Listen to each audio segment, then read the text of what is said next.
Hi, this is Walter from Yellowstone Country Fly Fishing with my Montana Guide Flies fly time video for May 28th, 2025. And I'm kind of continuing a theme here. This is another pattern for the Firehole River. My soft hackle last week was a Firehole pattern, and then this caddis is dry that I would fish above that soft hackle. And this is a variation on the CDC and elk, and it's to match the Nectopsyche caddis on the Firehole. But of course, you could tie it in whatever colors you like to match your caddis. And the key thing here is this is a pattern. If you've ever seen the original CDC and elk, the body is just a CDC feather that's wrapped, and you've got some stragglers coming off that CDC feather, and that kind of creates the hackle. Here, I actually strip the CDC fibers and create a dubbing loop, and that's how I wrap the CDC.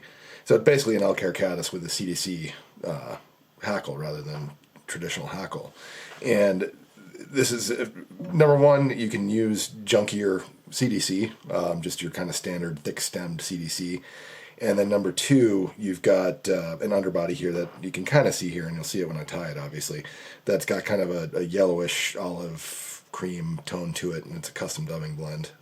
That's why you make your own dubbing, is because then you can make things that have 3 or 4 different colors in them.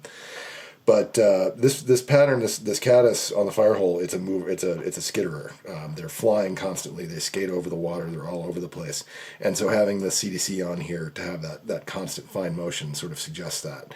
And then I do like, at least in rougher water, an elk hair wing on this fly rather than the synthetics I usually use, simply because it's so buoyant. And so this thing has a ton of hair on it, and that's to keep it up in that fairly rough water. Alright, so my hook and the vise here is a size 14 short shank dry fly hook, which the brand doesn't matter. This is an ancient box of mustads, and probably about as old as I am. But my thread's going to be 6/0 in Cahill cream, and you want to match, kind of approximately match the body and hackle on this fly, because you are going to wind up having some thread that actually shows on the final fly, just from the way you create the hackle here. I'm going to create a dubbing loop before I get to the back end of the fly, and then close that off, finishing with the working thread actually slightly behind my dubbing loop. Because the dubbing loop is going to wind up actually being a hackle, a rib, you always want to have a turn of the body material behind that to keep that from sliding off the rear of the hook, as things start getting bedraggled. But my body on this fly, kind of an underbody really, is going to be this kind of pale olive, creamy, hints of flash, acrylic dubbing blend. And it's a good reason to make your own dubbing blend, because you really can't find this precise color anywhere. And it's really easy to make your own dubbing. I'm not going to tell you how to do it, because there's a million tutorials out there on how to do it, but just get a spice grinder and a bunch of different colors of different yarns, and it's quite easy to make your own dubbing. You can also use house-made dubbing blends to kind of extend the life of and make other dubbing blends easier to work with. For example, I'll add some kind of medium brown or dark brown acrylic to ice dub, and it extends the life of the ice dub and makes it easier to work with. It doesn't extend the life of the ice dub, it just stretches it, like watering down your orange juice. Anyhow, I dub kind of a thin body with that dubbing, and it does not have to look good. It can be a little rough, and it should be thin here, because it's really just a place to anchor the CDC and to create a little more color. The overall body, honestly, is coming from the CDC, just the interplay of the CDC, the wing, the CDC, the body, the wing, is all kind of creating the bulk of the actual insect. All right, but then the next thing here is to get a CDC feather. Believe it or not, this giant bag here was actually full of CDC at one time. I used to tie these commercially when I worked at the fly shop that will not be named. But anyway, so I've got a kind of a low-grade CDC feather here, and this is why I came up with this pattern. You see how thick this is at the at this portion of the stem. If I tried to wrap this like you would on a traditional CDC and elk, the stem would break. And that was actually the failure point on these when I first started tying them. And then I changed things up enough that doing it this way makes for a much, much more durable fly. But anyway, I stripped off some of the junk off the base of that feather, and then I'm going to kind of come out to the tip here and get all these guys to stand up 90 degrees from that stem. And then I'm going to slip that into this contraption, which is a hairline product. It's called a hairline feather folder. And I think it's mostly used for creating game changers and things like that. But I find this is useful for folding hackles, and or folding CDC for hackles, I should say. And I used to just use a piece of foam that I kind of cut most of the way through, a real thick piece of foam like this, that I'd cut most of the way through. And, I'd essentially bookend it around my CDC feather. But I find that since I tie a lot more with CDC these days, that this is kind of more useful. Because you see how I've slid that into one of the slots on this thing, and that's kind of stood those fibers up nice for me. I could do this with multiple feathers if I wanted. But I'm going to get my binder clip, and you can use whatever, handy dandy fancy fly tying tool you've got, if you've got one. But for this purpose, I find the binder clip is actually better. And it is good to get it at one end, mostly like that. That makes it easier to get it into the thread. All right, so the next step here, I'm going to come in and just cut that CDC off of the stem. And now if I was tying a nymph with a CDC collar, I wouldn't go to all this trouble. I would just take one side of the CDC feather. In other words, I would get two flies out of one feather. But on this one, I want simply more bulk, and so folding it ahead of time makes that possible. But anyway, I've got those fibers now. Got my dubbing loop. So I'm going to insert my shepherd's crook into my dubbing loop here. And open that up. And if you find, like I did here, that I got a couple extra twists in there, I'll just take those out. But I'm holding that open like so, and I'm just going to insert that.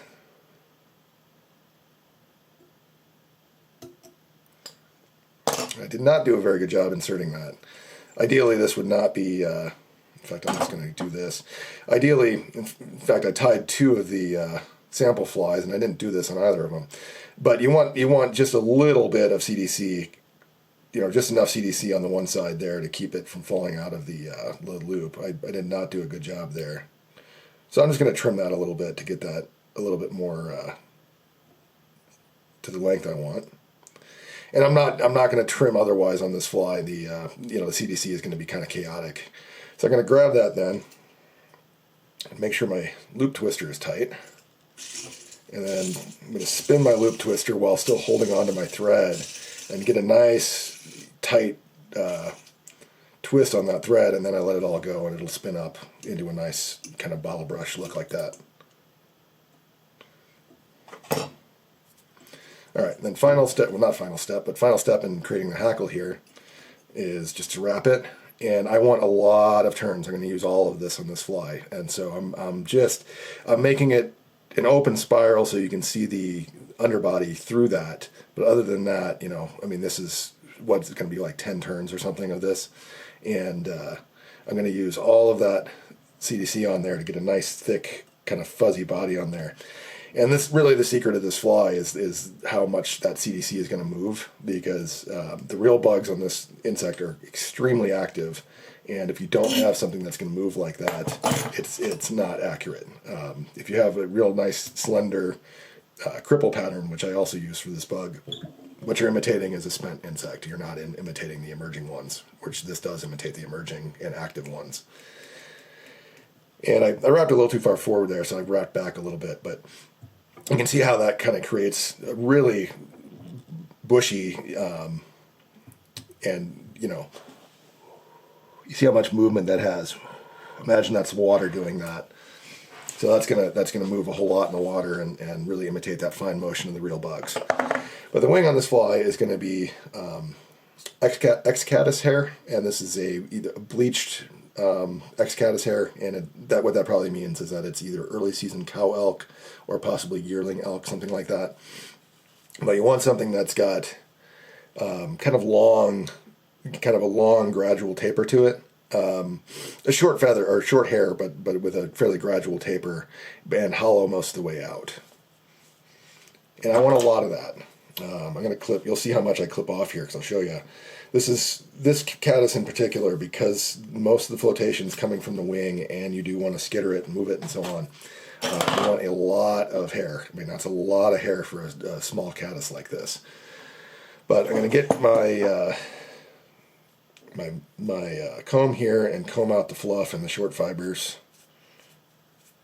So for 14, what you actually wind up with before you stack it is something like this. A lot of hair.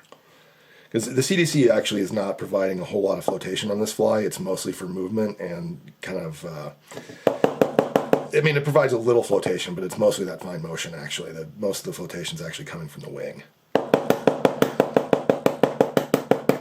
All right, so I've stacked that hair here. And of course I had a couple shorties still in there, so I'll have to clean those out.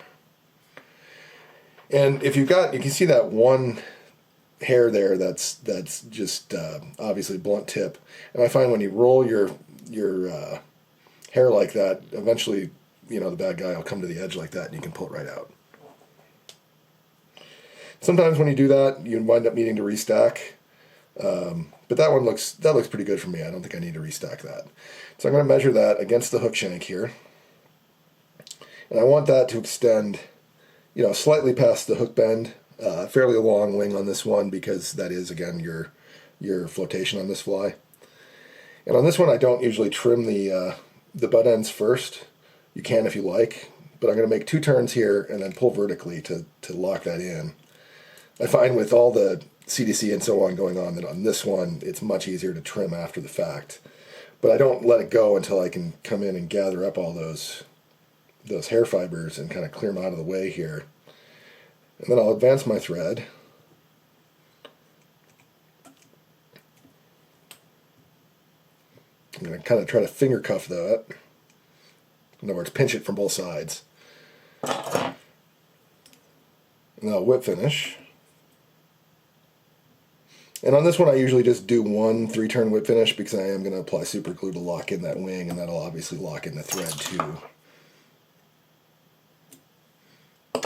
Alright, but before I do that, I'm going to gather up my butt ends here and trim those. And one of the reasons, kind of secondary reasons, to have a big clump of hair on here is to create kind of a waking post. Again, this will help you skitter that fly.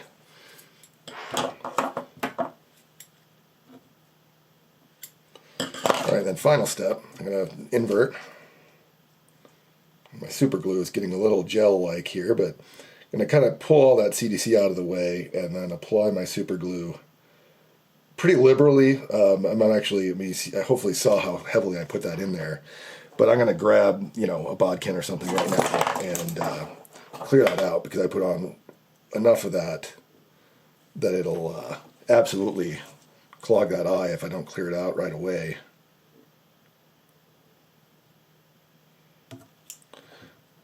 Alright, but there you have it. That is a Palmered CDC and Elk White Miller Caddis, and this is the bug you want on the Firehole. This is the most important insect on the Firehole River, and obviously it's a good caddis pattern if for your local insects. You know, I certainly tie this in tan and so forth as well, just to match your more common caddis. As always, thanks for watching, and if you find this pattern helpful, if you like my content, I'd appreciate it if you click the Buy Me a Coffee link in the pattern description. If you're looking for a guided trip this summer in Yellowstone country, get in touch. I may or may not have availability. And I'll see you next time.